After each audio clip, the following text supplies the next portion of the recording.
La science de l'histoire ou de la narration, en anglais, The Science of Storytelling. The Science of Storytelling est un livre de Will Storr publié le 10 mars 2020. Il vous rendra meilleur en matière de persuasion, d'écriture et d'expression orale en exposant la psychologie de la narration de bonnes histoires, y compris les raisons pour lesquelles nos cerveaux les aiment et la manière de les élaborer parfaitement. Bonjour et bienvenue sur ma chaîne YouTube. Ici, je vous fais découvrir un livre écrit en anglais chaque jour. Je vous épargne les mots de tête et vous fais gagner du temps et des connaissances. Ce n'est pas génial ça? Si vous venez de me découvrir, alors n'hésitez pas à vous abonner à la chaîne et à activer la cloche de notification afin de ne manquer aucune de mes vidéos. Vous écoutez souvent un podcast pendant votre trajet. Lorsque vous arrivez au travail ou à l'école, vous passez votre temps libre à lire les expériences de vie des gens sur Reddit. Et en rentrant chez vous après une longue journée au bureau, vous vous détendez sur le canapé en regardant Netflix. Chacun de ces événements apparemment déconnectés a une chose en commun. Ils impliquent tous la consommation et la création d'histoires. Nous aimons entendre des contes de toutes sortes et les écouter est aussi courant que manger et dormir. Et même si vous ne vous en rendez pas compte, vous créez vos propres récits chaque fois que vous faites un commérage, écrivez une lettre ou trouvez une excuse. Mais pourquoi les histoires font-elles partie intégrante de notre vie quotidienne? D'où viennent-elles et pourquoi aimons-nous tant les entendre? Et que faut-il faire pour en créer une parfaite? Les réponses à ces questions et à bien d'autres sont celles que vous découvrirez dans The Science of Storytelling de Will Storr. Vous y apprendrez que le secret ultime des grandes histoires consiste simplement à découvrir comment fonctionne notre cerveau. Voici pour vous 3 des meilleures idées que j'ai tirées de ce livre.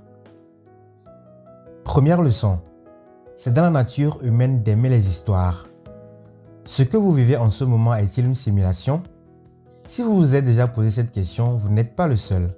Et vous serez intéressé de découvrir qu'il y a une part de vérité dans cette idée. Votre réalité est simplement une combinaison des histoires que votre cerveau vous raconte sur ce qui se passe autour de vous. Lorsque vous prenez une poubelle pour une personne lors de votre jogging nocturne, pendant une seconde, vous avez réellement vu quelqu'un. Dans les histoires que vous vous racontez, votre cerveau vous place toujours comme le personnage principal. Cela peut vous amener à modifier votre passé pour faire de vous un héros. Vous pourriez par exemple considérer qu'il n'y a pas de mal à voler si c'est de la part d'une personne avide. Une autre façon pour votre cerveau de donner un sens au récit est de rendre tout linéaire. Il cherche des séquences de cause à effet là où elles n'existent même pas. 2 cinéastes ont découvert cela en montrant à un public les images d'une personne sans expression à côté des différentes scènes. Les spectateurs ont commenté les compétences de chaque acteur, saluant la tristesse ou la prévenance qui n'existait pas en réalité.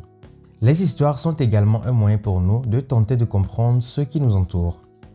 Cela fait partie de notre instinct de survie qui a commencé chez les premiers Homo sapiens. Plus une personne était douée pour la communication, que ce soit pour le commerce ou la coopération, plus elle avait de chances de survivre. Nous utilisons les histoires de la même manière aujourd'hui pour nous aider à comprendre les autres autour de nous et à prospérer. Deuxième leçon. Donnez des défauts à vos personnages si vous voulez écrire le genre d'histoire qui attire l'attention des gens.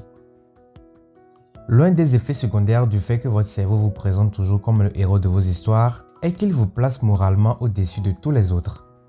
C'est une des raisons pour lesquelles vous êtes si mauvais pour voir vos propres faiblesses. Mais voir les insuffisances des autres peut aider. Chaque fois que vous lisez une histoire et entrez dans l'esprit d'un personnage imparfait, vous ouvrez votre esprit à l'exploration des défauts, y compris les vôtres. La plupart de vos faiblesses proviennent des croyances que vous avez acquises dans votre enfance. Ces influences culturelles ont déformé votre compréhension du monde, y compris de vous-même. Considérez la différence entre un vieux roman de western et un autre situé dans l'Angleterre victorienne. L'occidental valorise probablement la liberté et l'individualité, tandis que l'anglais privilégie l'autodiscipline et le calme. En tant qu'adulte, vous vous accrochez à ces croyances et essayez de les défendre, ce qui vous rend aveugle à leurs inconvénients.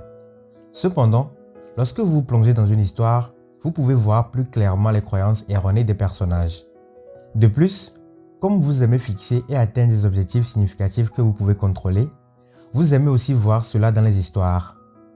Parmi les livres figurant sur la liste des best-sellers du New York Times, beaucoup contiennent des mots axés sur les objectifs comme vouloir, devoir et faire. Troisième leçon. Au cœur de chaque grand compte se trouve un changement de statut. Le statut est un élément important dans le règne animal. Les grillons comptabilisent le nombre de fois où ils ont gagné contre leurs ennemis. Les chimpanzés, quant à eux, surveillent de près les alphas pour déterminer s'il est temps de les changer. Il en va de même pour notre espèce. Le prestige que nous obtenons des autres personnes est important pour nous, tellement qu'il affecte notre bien-être mental et physique. Mais nous ressentons également une pression pour agir dans notre propre intérêt, ce qui rend difficile le maintien de notre statut. Une autre façon de voir les choses est que la recherche de statut est une forme de fixation d'objectifs. L'intrigue de notre propre histoire ne progresse que si nous avons des objectifs concrets dont la finalité est toujours l'amélioration de notre statut. Nous sommes également attirés par le fait de participer à la progression des autres vers leurs objectifs.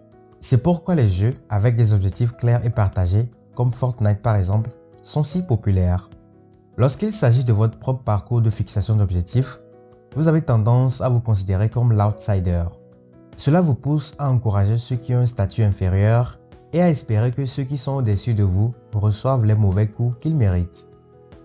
Les changements de statut incitent également à déconstruire les systèmes de croyances établis de longue date, ce qui est une autre composante majeure des histoires les plus fascinantes.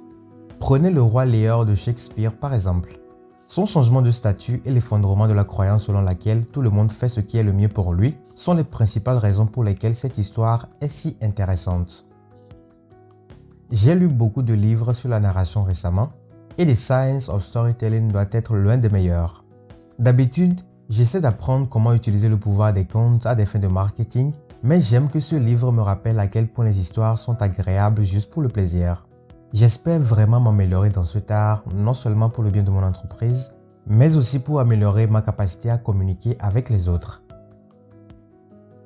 Et voilà, c'est tout pour aujourd'hui. Abonnez-vous à la chaîne et activez la cloche de notification pour ne pas manquer le prochain livre. Que dire d'autre? Vive les livres!